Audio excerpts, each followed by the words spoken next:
अंजना सिंह और यश कुमार मिश्रा फिर से साथ में फिल्में करने लगे हैं। जी हां, ये खबर एकदम सच्ची है।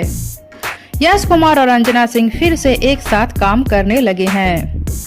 तलाक के बाद कई सालों तक दोनों ने साथ में काम नहीं किया, साथ में फिल्में करना एकदम बंद कर दिए थे। लेकिन अभी फिर से इनके फिल्में आने लगी हैं, फिर से साथ में काम करने लगे हैं। कि जो फिल्में अभी आई है उसका नाम है नागराज और डॉन। इन दोनों फिल्मों में यश कुमार और अंजना सिंह साथ में काम किए हैं। तलाक से पहले दोनों साथ में बहुत सारी फिल्मों में काम कर चुके हैं और उन फिल्मों का नाम है दिलदार संवरिया, हीरो गमछा वाला, दरिया दिल, राजा जी आई लव यू और दिल लागल दुपट्टा वाली से। ये सारी फिल्में यश कुमार और अंजना सिंह साथ में किए हैं। भोजपुरी दर्शकों को इनकी जोड़ी बहुत अच्छी लगती है, बहुत पसंद करते हैं इनको साथ में देखना और दर्शकों को यही उम्मीद है कि आगे भी यश और अंजना साथ में काम करें और दर्शक उनको देखें।